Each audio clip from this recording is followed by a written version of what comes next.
Om Swastiastu. Etika Profesi dan Perundang-undangan. Perkenalkan, saya Nyoman Ayu Virayanti Dewi dari Prodi Sarjana Terapan Kebidanan semester 3, Poltekkes Kemenkes Denpasar. Di sini saya akan menjelaskan tentang prinsip etika moral dalam memberikan pelayanan kebidanan, yang meliputi 1. Kode etik profesi kebidanan, 2. Belajar sepanjang hayat dalam kebidanan, 3. Karakter bidan yang dapat meningkatkan profesionalisme dalam praktik kebidanan. Saya akan membahas topik pertama, yaitu kode etik profesi kebidanan. Ada definisi kode etik kebidanan, tujuan kode etik bidan, dimensi kode etik kebidanan, prinsip kode etik kebidanan, kode etik bidan Indonesia, dan yang terakhir, kode etik bidan internasional. Definisi kode etik kebidanan. Kode etik adalah norma-norma yang harus diindahkan oleh setiap profesi dalam melaksanakan tugas profesinya dan dalam hidupnya di masyarakat. Kode etik profesi kebidanan adalah suatu ciri profesi yang bersumber dari nilai-nilai internal dan eksternal suatu disiplin ilmu dan merupakan pernyataan komprehensif profesi bidan yang memberikan tuntunan bagi anggota dalam melaksanakan pengabdian profesi. Adapun tujuan kode etik bidan yaitu untuk menjunjung tinggi martabat dan citra profesi, menjaga dan memelihara pengabdian para anggota, meningkatkan pengabdian para anggota profesi, dan meningkatkan mutu profesi.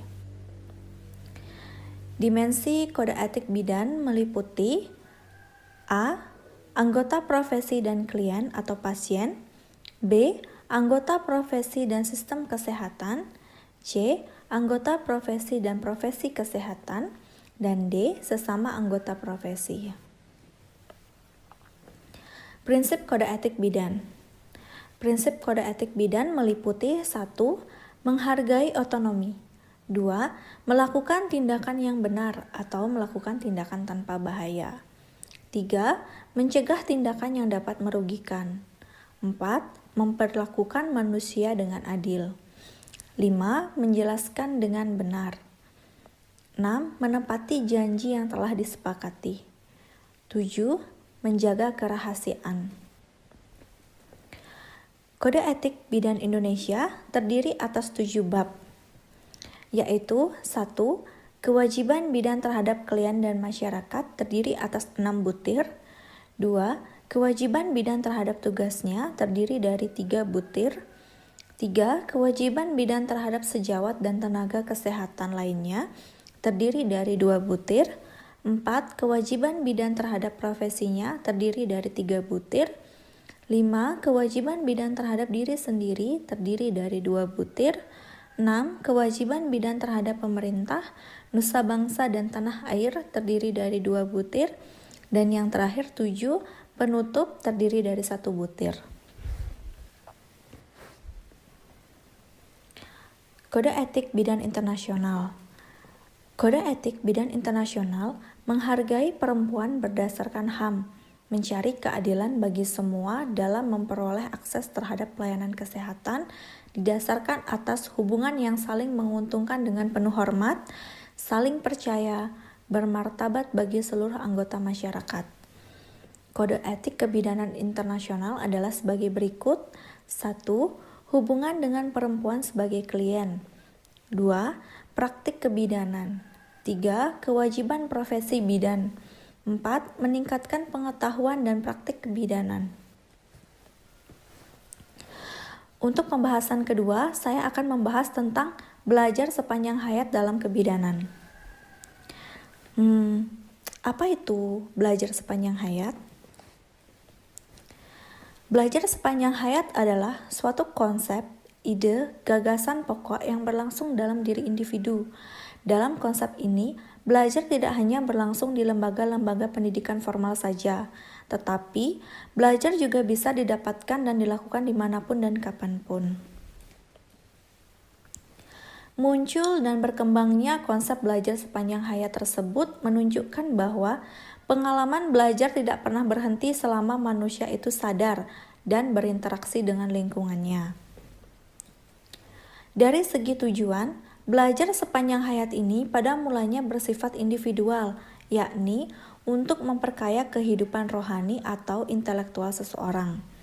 Pada taraf perkembangan selanjutnya, belajar sepanjang hayat ini mulai mengembangkan tujuan-tujuan yang bersifat sosial.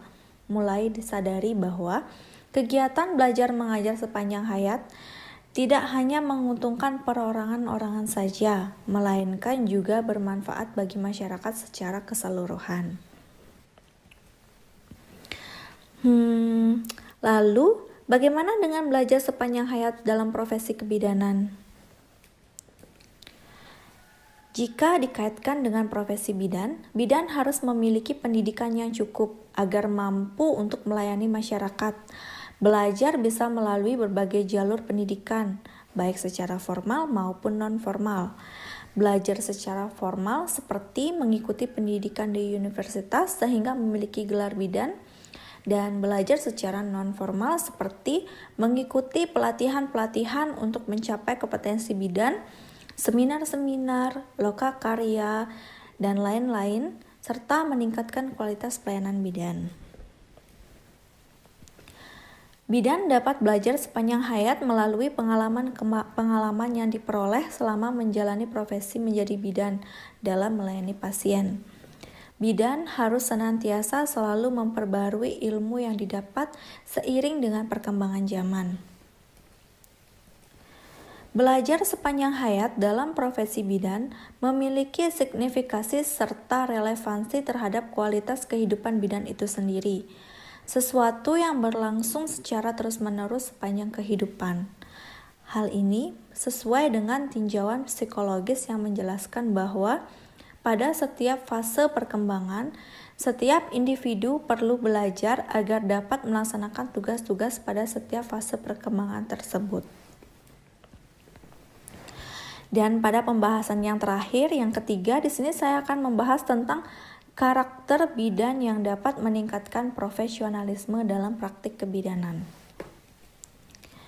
Karakter seperti apa yang harus dimiliki oleh seorang bidan?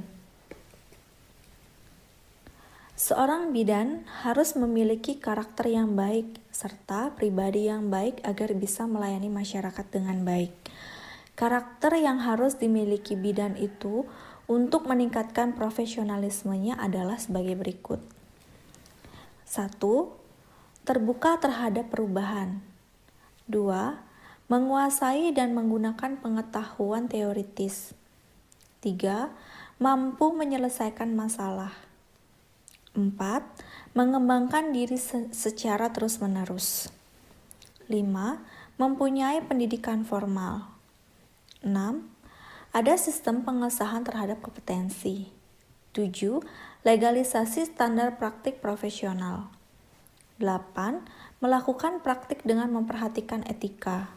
9. Mempunyai sanksi hukum terhadap malpraktik. 10. Memberikan pelayanan terhadap masyarakat. Dan yang terakhir, 11. Memperoleh praktik otonomi. Perilaku profesional bidan. Perilaku profesional bidan meliputi 1. Dalam melaksanakan tugas, berpegang teguh dan filosofi, etika profesi, dan aspek legal. 2. Bertanggung jawab dan mempertanggungjawabkan keputusan klinis yang dibuatnya. 3. Senantiasa mengikuti perkembangan pengetahuan dan keterampilan mutakhir secara berkala.